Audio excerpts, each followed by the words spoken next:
Welcome, guys. English Shorthand Dictation, Senior, May 1979.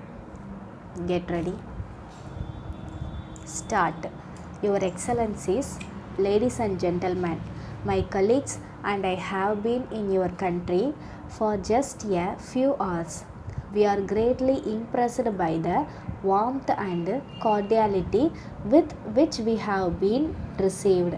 My predecessor always had the most vivid impressions of the deep feelings of friendship for India which are entertained by the people of the Soviet Union. I would like to express my warm appreciation of the kind references you have made to my country and people. I would like to assure you that we in India have the highest regard and affection for the Soviet Union and the people of the great country. The Soviet Union was one of the first countries with which we established diplomatic relations after the dawn of freedom in our country. We did so in the conviction that the development of friendly relations between our two countries was necessary not only in the interest of our two peoples but also in the larger interest of peace throughout the world. Over the years, there has been a most remarkable development in our relations in the political, economic, and cultural fields. The close and ever growing understanding and cooperation between our two countries on many vital international questions is a last tribute to the success of the policy of peaceful coexistence between states with different political, social, and economic system to which both our governments willingly subscribe. We are particularly gratified by the constant understanding and respect your government has shown for our policy of non-alignment.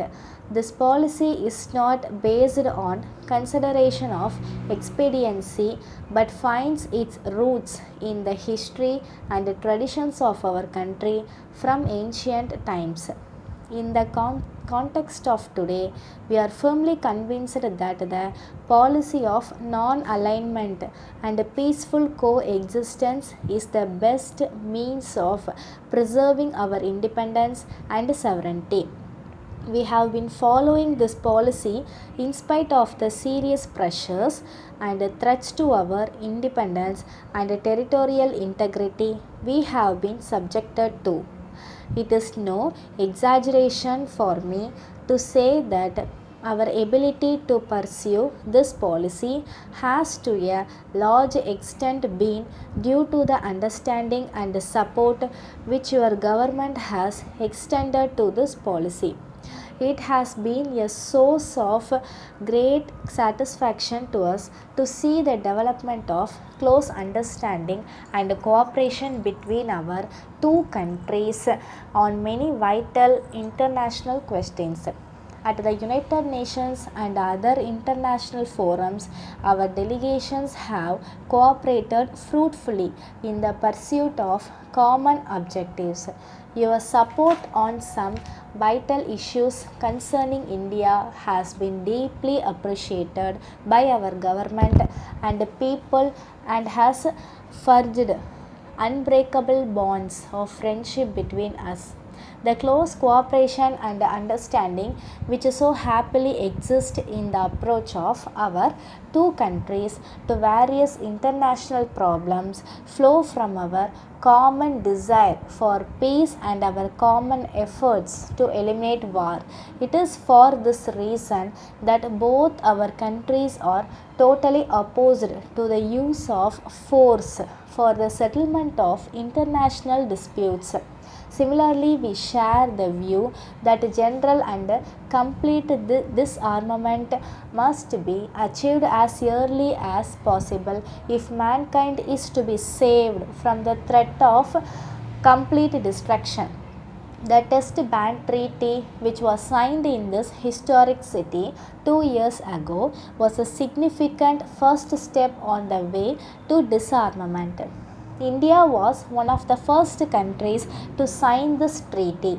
Unfortunately, not all countries have found it possible to subscribe to this treaty, so the world now faces the dangerous consequences of an unrestricted accumulation of nuclear weapons. The international community has to address itself with the utmost seriousness to this problem. Letter from the business manager, National Textiles Private Limited, Bombay, to the proprietor, Modern Textiles, Madras, dated 10th March 1978. Dear Sir, we hope you would have received our letter of the 25th of last month informing you of the reductions in the prices of a number of items of textiles. It is possible that you will have some doubts about the quality of the goods offered to you by us, because the prices when compared with those offered by our competitors are very low. In this connection, we would like to give you an assurance that the quality of our goods will under all circumstances be guaranteed as usual. The reason as to why we are able to dispose of our stocks so cheaply is as follows.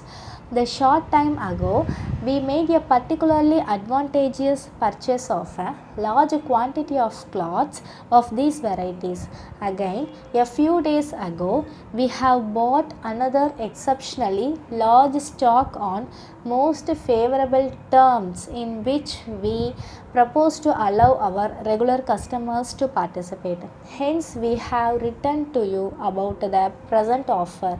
We are quite sure that the above additional particulars which we have now furnished will induce you to add considerably to your stocks.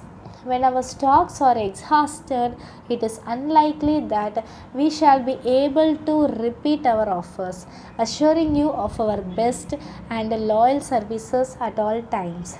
Yours faithfully, Stop.